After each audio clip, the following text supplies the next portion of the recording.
Hello guys, আমার এটা তোমাদের জন্য ভিডিও নিয়ে চলে এলাম। সো গাইস, আজকে সকালবেলা উঠে ভাবছিলাম, চিন্তা ভাবনা করছিলাম যে কি করব না করব। সেই চিন্তা ভাবনা করতে করতে মাথায় এলো যে আমার নাইটি, শাড়ি, সায়া, ব্লাউজ যেগুলো আছে সেগুলো খানি কাচাকুচি করে चलो নিই। भाई চলো देखो अब পুরো मैं क्या ভিডিওটা करता हूँ। দেখতে থাকো। সো গাইস, চলো জামা কাপড়গুলো সব নিয়ে নিই, তবে তো যে কাচবো, তাই না?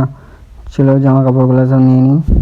সো গাইস, জামা কাপড় সব নেওয়া হয়ে গেছে, চলো একটু কাচাকুচি করে নিই। সো গাইস, ফটাফট কেচে নিই আমি।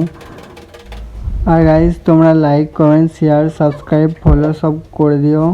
সো গাইস, আমার জামা কাপড় অলরেডি কাঁচা হয়ে গেছে, চলো এবার ছাদে যেয়ে মেলে দিগা।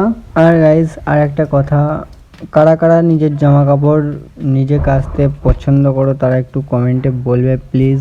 সো গাইস, আমার জামা কাপড় অলরেডি কাচাকুচি হয়ে গেছে, সব কমপ্লিট হয়ে গেছে, সব মেলেও দিয়েছি। সো গাইস, আমার খুব খিদে পেয়েছে, সকাল থেকে কিছু খাইনি ভালো করে, খাওয়া দাওয়া করে নিয়ে গা, তোমরাও খাওয়া দাওয়া করে নাও গা। আমার নেক্সট ভিডিওতে দেখা হচ্ছে, টাটা বাই বাই।